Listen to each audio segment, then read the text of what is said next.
Being a landowner of sorts gives you some form of comfort and with the starting point at least.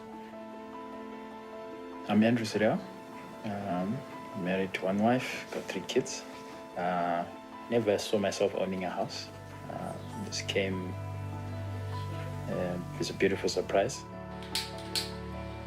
Well, my parents didn't raise me to live with them forever. So just learning from watching them and other people around me, I'd always hoped that one day I would own my own home. Partnership that we entered into is to enable positive futures for the population of Zimbabwe, to ensure that we contribute to the housing stock of the country and also reduce the national housing list.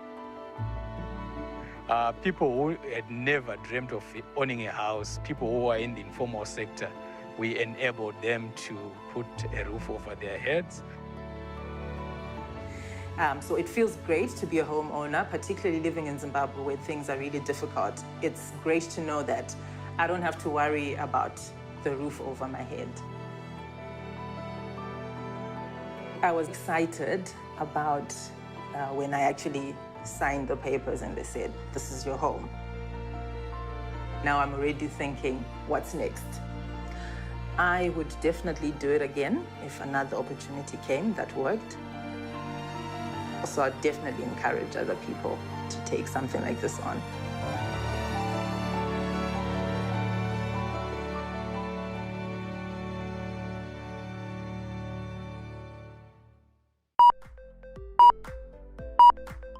The new look of Squish Squash Natural Lemon Juice.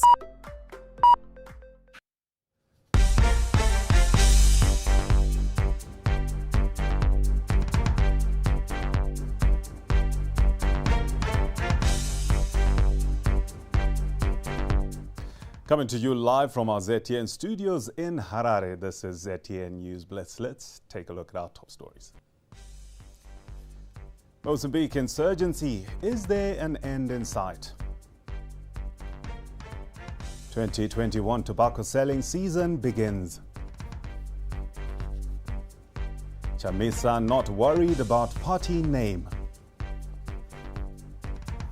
And in sport, Chibaba back in training. That's all coming up shortly. But in our opening story, Zimbabwe's acting Foreign Affairs and International Trade Minister, Professor Emon Murira, says although the insurgency in Mozambique's Cabo Delgado region is a cause for concern to regional security, Zimbabwe and SADC are considering various options to end the carnage. Professor Murira told ZTN that the Zimbabwe consulate in Mozambique is ascertaining if any Zimbabweans have been affected. Last week, South Africans were killed in the Palma region. What affects Mozambique affects the whole SADC region. And when I say the whole SADC region, it means Zimbabwe is included. Any instability in any part of the SADC region is an instability in any of the countries. So that's why SADC is concerned, and that's why we stand with Mozambique in making sure that there is peace in Mozambique. Our aim cannot be the aim of expecting the worst. Our aim is the aim of resolving a situation and making sure that there is peace in Mozambique and there is peace in the sub-region. That's exactly what their excellencies are concerned about, and that's what SADC is concerned about. So we are in the process of making sure that there is peace in Mozambique. That's the aim. The aim is not to look for the West. Professor Murira's comments follow desperate appeals by a Zimbabwean family whose son, Nyasha Mugwagwa, aged 38, has been missing since the attacks in Palma recently. I'm Mrs. Mugwagwa, Nyasha's mother. Nyasha was working at Palma. I last spoke to him on Tuesday. Up to now, I have tried to speak to him with no avail. It's now 2 weeks and it's so traumatizing to the family. I'm just appealing to anyone who can assist with any information so that we can get my son back safe. We also spoke to Dr. Ronald Chipaike, an international relations lecturer at the Bindura University of Science Education in the Department of Peace and Governance, who explained the situation in Mozambique. The situation in Mozambique is a reflection of what I can call a failed national building project that sort of disadvantaged the northern Cabo, Delgado province and the inhabitants that you find there. So development opportunities, access to education and other social amenities that you can talk about are lacking in that particular area. And the current insurgency that is taking place in that particular area is just a reflection of those kinds of grievances that have been there from the past. So when it comes to the threats to Zimbabwe, at the moment I cannot say that there are direct and imminent threats from the insurgency that is taking place in Mozambique. But if the situation is not handled properly in the interim, there could be problems of the insurgents actually spreading. We now cross over to Cabo Delgado in Mozambique, where ZTN correspondent Horacio Manuel Chamveka gives us more. Good afternoon. Take it away. Good afternoon, Blessing. This is the situation right now in the northern Mozambique province of Cabo Delgado, which is the main hotspots right now, which are the areas of conflict are Musimbo and the Praia, Macomia and Palma. Palma, this is where giant petroleum companies like Total is situated in a place, in a local area called Afungi, which is just some few kilometers away from Palma, which was a hotspot in the last weeks in which there was heavy fighting between the FDS, which are the forces of the defense forces that are equal, like to say, the support unit in the countries like Zimbabwe. They are not the military, but they are a police force which go for order and security of the population. As of today, there is a report in it around 8,000 cars have legally been registered and arriving at the ports of entry in districts of Macomia, Nangade, Mueda, Montepuez, and Musimbo de Praia. These are displaced people that have been in Palma at the time of conflicts, which they are fleeing the war. There are a lot of conflicts and stories that are coming out right now, in which thousands and thousands they are still in the forest, and the situation is not very good. The situation is not very good in Palma, and the government is complementing its efforts by efforts like using the Air Force to airlift some people out of the dangerous areas. But as of now, the government is giving guarantees that everything is calm in Palma. We move on to agribusiness, where the 2021 tobacco selling season began today with the first bale being sold for $4.30, slightly up from last year's first bale price of $4. But Lands, Agriculture, Fisheries, Water and Rural Resettlement Minister Dr. Anxious Masuka felt the price was too low considering the leaf's quality. As the starter, I signaled $6 because I felt it was a very good lemon style, and this is mature leaf. So at $4.30, I think it's a bit on the low side. My expectation, therefore, is that this will improve going forward. Tobacco Association of Zimbabwe President George Seremwe said the opening prices were fair, but urged farmers to hold on to their crop until prices improve.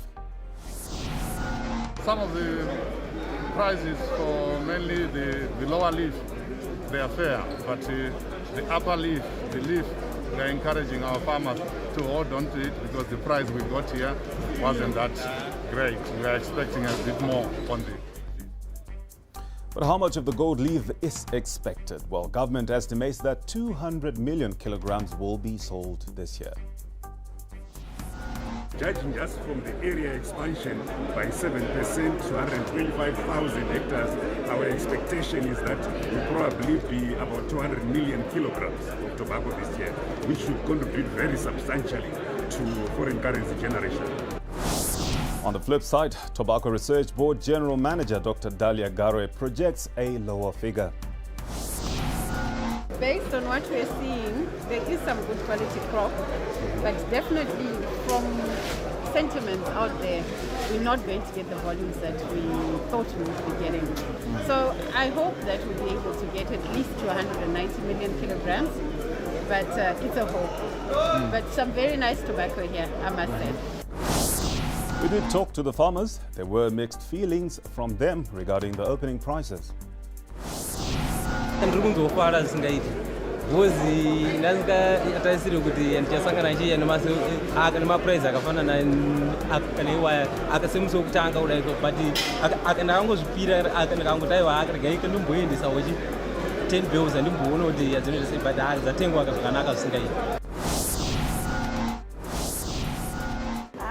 Selling season ndaona kuti haina kunyatsotitangira zvakanaka nenyaya yekuti foja yedu takapedza kushanda zvese kana saka taiva nefoja yakasangana yekutenga nepasi saka highest ndaona 430 asi yanga tisati yagona kudarika ipapo saka ndatisasire kuti tavagona kutiwedzerawo ngepasi yepuwa price yaino yepasi yekutenga yepuwa price yekutenga kuti tigone kubhadhira vari minimal labor tikashandisa pakubata basa rataibata kuti tigone kusara kuti nechekurarama. Moving on, activity was a bit low, as is the trend on day one at other auction floors. We visited Premier Tobacco and Boca floors, where the highest sales at opening were $3.90 and $3.95 per bale, respectively.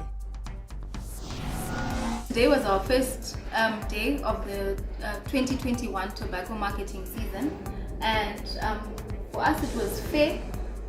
We do have low volumes today.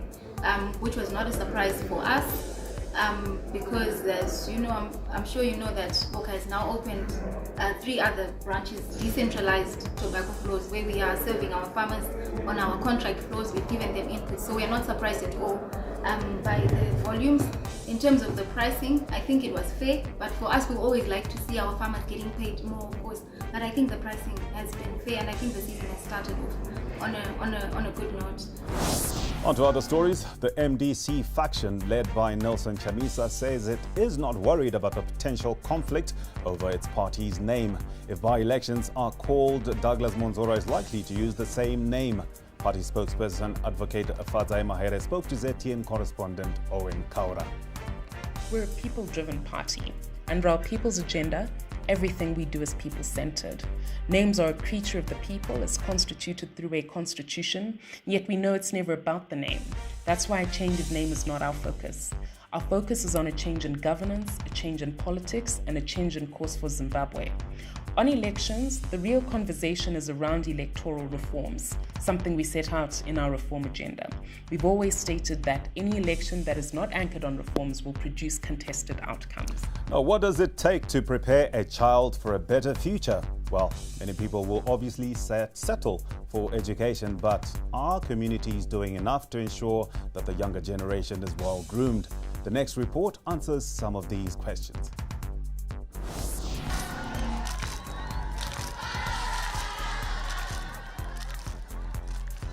These school freshmen hardly celebrate. But today, they sing and ululate as their future is now set. Like the ancient African proverb which says, "It takes a village to raise a child." Well, to be frank, it is true. And more importantly, it takes a village to educate a child. The people your children are around in their everyday lives will affect who your children will grow up to be. But lately, a formal learning environment is playing a key part. From access to reading material, teachers, sanitary environments, you name it. Now that access to education in Zimbabwe has improved, is enough learning taking place in schools? Now, according to the independent impact study of the School Improvement Grant, which supports schools with low incomes, 4,500 Zimbabwean schools benefited in 2020. This translates to more than half of Zimbabwean schools. I spoke to UNICEF's Chief of Education. Clearly, the differences between schools that received the School Improvement Grant versus the ones that they did not So this is an indication that the more we are able to support the schools, then the better the outcomes would be, both for the learners and obviously for improving the learning environment. In 2014, 5,215 schools benefited and 5,996 in 2015. Ministry of Primary and Secondary Education of Zimbabwe, Director of Communications and Advocacy, Taunga Nandoro. They look at different criteria every year. That is, they put the characteristics of the schools they want. It's basically usually the schools that are mainly disadvantaged schools, mainly schools that need improvements in infrastructure. Those are the schools that they look at. For teachers, grants are welcome, but more needs to be done to increase the number of beneficiaries. Progressive Teachers Union of Zimbabwe, Secretary for Research. I think it's one of the most wonderful developments to ever happen to the education sector. It has been really helpful to many schools, especially given that it is used to purchase material for learners, or material that seeks to benefit learners. For what it's worth, the milestones being achieved are worth commending. Reporting for ZTN, I am Munashe Mukatlera in Harare. Thank you for that, Munashe. Education, a fundamental right. Well, our next story also looks at another right, health. Well, Zimbabwe has been urged to ensure that all citizens have equal access to primary health care. This was said by the World Health Organization country representative, Dr. Alex Gazasira, in his statement to mark the World Health Day. The day is commemorated annually on the 7th of April, and this year's theme is Building a Fairer, Healthier World. We also see inequalities in countries where people's access to health services, including preventive services, are influenced by their income, their education, where they live, their gender, and whether they are disabled or not. So again, collectively, we all have a role to play in addressing these inequalities. Let's go to the courts, where a 22-year-old man from Sao Paulo, Brazil, has appeared before the Harare Magistrates Court for allegedly smuggling 4.3 kilograms of cocaine into Zimbabwe with an estimated street value of more than 36 million United States dollars. Guilherme Sodre da Silva was arrested on Monday on landing at the Robert Mugabe International Airport aboard an Ethiopian Airlines flight with the cocaine stashed in a jacket. Harare Magistrate Dennis Mangosi remanded da Silva in custody to 21 April this year. Da Silva is the second Brazilian to be arrested in Zimbabwe for the same offense in a space of just 2 days. Caroline Silva Mafra of Santa Catarina was also allegedly found in possession of 230 kilograms of cocaine worth 1.9 million. She appeared in court on Tuesday along with 2 locals, Patience Murinda and Sigfrid Ndlovu, both of Kuwazana Extension in Harare. Da Silva's lawyer, Knowledge Maesera, spoke to ZTN. We did not apply for bail for obvious reasons. What we did, and with his consent, was to let him remanded in custody to the 21st of October of April, and we'll be back. Hopefully, we'll get a trial date on that day. The allegations are that he was found in possession of what they are saying is cocaine. 4.2, 4.3 kgs. Yes, those are the allegations that he's facing.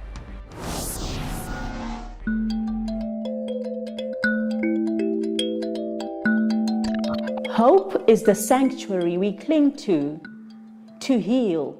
Violence knows no gender or status. Speak out against gender-based violence. Do not stand doing nothing, but do what you can. No way.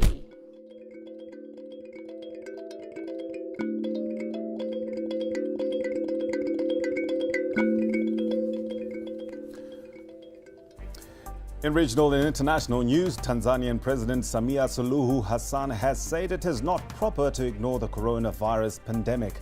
Hassan announced this while she will create an expert COVID-19 task force to advise government. In a statement on Tuesday, she said experts will tell authorities more about the pandemic and advise them about what the world is proposing. She added that Tanzania cannot isolate itself while the world is moving in a different direction.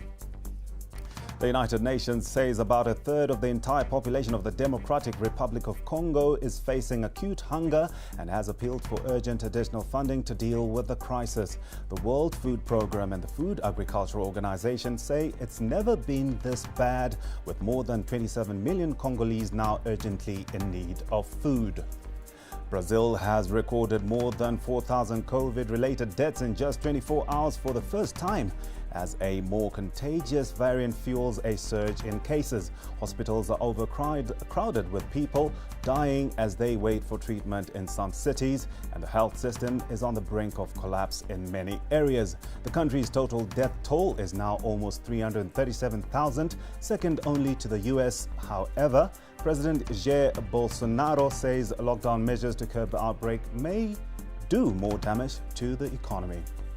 Let's move on to sports news. Zimbabwe Limited Overs cricket captain Chamuchi Baba is back in training. The opening batsman has started live training after missing out on the Afghanistan series due to a groin injury. He suffered the injury during the tour of Pakistan last year. He, however, could be back in action as early as this week in the domestic T20 competition.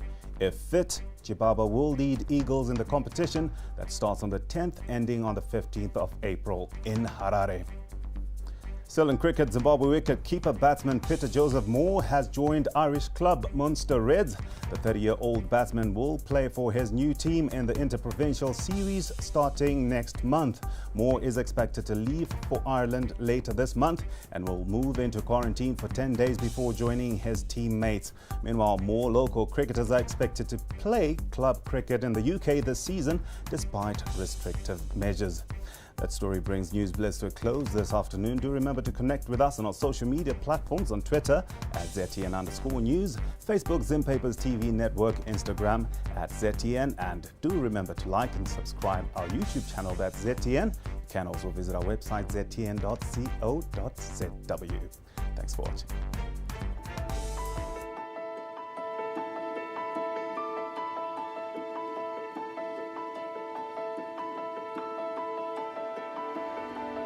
Being a landowner of sort gives you some form of comfort and with the starting point at least.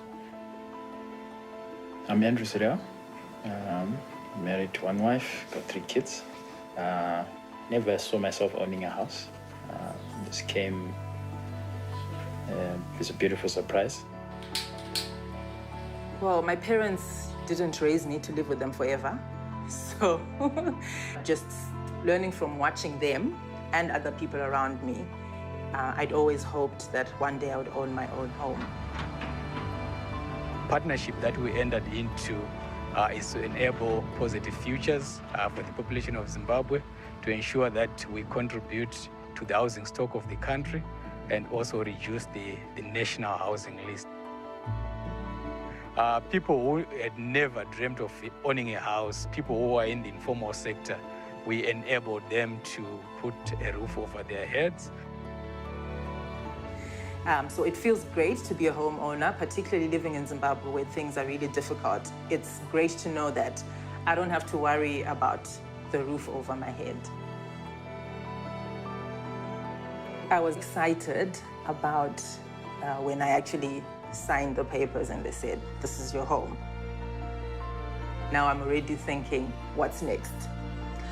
I would definitely do it again if another opportunity came that worked. So I'd definitely encourage other people to take something like this on.